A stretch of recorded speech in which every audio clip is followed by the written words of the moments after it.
घर में सभी के अंदर प्यार है तभी एक अच्छा परिवार है। ये कहानी आपको एक बहुत बड़ी सीख देगी। एक गांव में एक सुखी परिवार रहता था। उस परिवार में 3 भाई और एक बहन थी।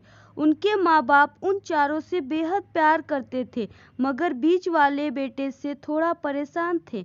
बड़ा बेटा पढ़ लिख कर डॉक्टर बन गया था और छोटा बेटा भी पढ़ लिख कर इंजीनियर बन गया था, मगर बीच वाला बेटा बिल्कुल गंवार और आवारा किस्म का था। कुछ समय बाद उनके दोनों बेटे डॉक्टर और इंजीनियर ने शादी कर ली और कुछ महीनों के बाद ही इनकी बेटी का भी एक अच्छे घराने में विवाह हो गया, मगर बीच वाला बेटा अभी भी कुंवारा ही था।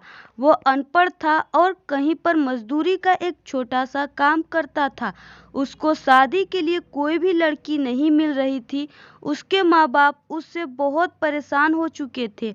अब जब भी उसकी बहन अपने मायके आती है तो वो अपनी डॉक्टर और इंजीनियर दोनों भाइयों से मिलती थी, मगर बीच वाले भाई से बहुत कम मिलती थी, क्योंकि वो उसे ज्यादा पैसे नहीं दे पाता था। लेकिन फिर भी वो अपनी बहन से बहुत अधिक प्यार करता था। कुछ समय बाद उनके पिताजी की बीच वाले बेटे की बिना शादी किए ही मृत्यु हो गई। उनकी माँ ने सोचा कहीं अब किसी के मुंह से बंटवारे की बात न निकले, इसलिए अपने ही गांव में एक सीधी सादी लड़की से मझले बेटे की शादी करवा दी। शादी होते ही न जाने क्या हुआ, अनपढ़ बेटा मन लगाकर काम करने लगा और पहले से कहीं ज्यादा मेहनत भी करने लगा। अब कोई भी पुराना दोस्त उसको मटर गश्ती के लिए बुलाने आते तो वो मना कर देता। एक दिन उसके डॉक्टर और इंजीनियर भाई ने सोचा कि ये तो गंवार और अनपढ़ है, हम इससे कहीं ज़्यादा पैसे कमा लेते हैं, इसलिए अब हमें बंटवारा कर लेना चाहिए। माँ के लाख मना करने के बाद भी दोनों बेटों ने बंटवारे की तारीख तय कर दी। तभी उनका गंवार भाई कहता है कि तुम लोग बंटवारा कर लो, मुझे जो बचे दे देना या ना देना, मैं शाम को आकर अंगूठा लगा दूंगा। तभी उसकी बहन कहती है, अरे बेवकूफ, तू तो हमेशा बेवकूफ ही रहेगा। जमीन का हिस्सा तो आमने सामने बैठकर होता है। और उसकी माँ भी उसे काम पर जाने से रोकती है। उसी वक्त वकील भी वहां आ जाता है और कहता है कि आपका सारा हिस्सा मिलाकर 10 बीघा जमीन और एक मकान है, मैं उसी हिसाब से कागज बनवा दूंगा। तब गंवार भाई कहता है कि वकील साहब, 5-5 बीघा जमीन हमारे दोनों भाइयों के नाम लिख दो और यह हमारा घर है, मेरी प्यारी बहन के नाम कर दो। तब दोनों भाई पूछते हैं कि तू अपने हिस्से में क्या लेगा?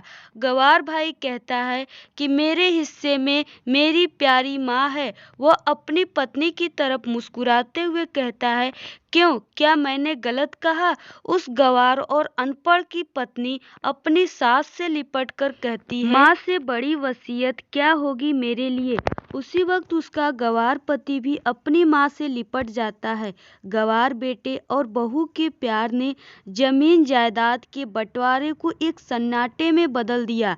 तभी बहन अपने गंवार भाई के गले लगकर लिपट कर रोते हुए कहती है कि माफ कर दो भैया, मैं आपको सम्मान नहीं दे सकी। तभी उसका भाई कहता है, मेरी प्यारी बहन, इस घर में जितना अधिकार हमारा है उतना ही तुम्हारा भी है। और रही बात बंटवारे की, तो बंटवारा नहीं करने से जीवन खत्म तो नहीं हो जाएगा। क्यों करते हैं हम बंटवारा? क्या हम एक साथ मिलकर नहीं रह सकते? जैसे हम बचपन में मिलकर खेलते रहते थे। एक साथ मिलकर रहने को ही तो कहते हैं एक अच्छा परिवार। और उसके परिवार को संभालती है एक माँ। तभी उसके दोनों भाई भी बहुत शर्मिंदा होते हैं और वो बंटवारे के सभी कागज फाड़ कर फेंक देते हैं। और उस दिन के बाद से उनका पूरा परिवार खुशी खुशी एक साथ रहने लगा। तो आज की ये कहानी इसी जगह समाप्त होती है। आपको ये कहानी कैसा लगा और ये परिवार से रिलेटेड कैसा कहानी लगा, आप लोग कमेंट करके ज़रूर बताइए। और आप लोग इस वीडियो को अपने दोस्तों और फैमिली में ज़रूर शेयर कीजिए। और इसी तरह इंटरेस्टिंग, इमेजिंग, हार्ट टचिंग, माँ से रिलेटेड, ठीक है, एक नई सीख देने वाली, जीवन में प्रेरणादायक कहानियों को डेली सुनने और देखने के लिए चैनल को प्लीज़ सब्सक्राइब कीजिए और इस वीडियो को शेयर कमेंट ज़रूर कीजिए। धन्यवाद।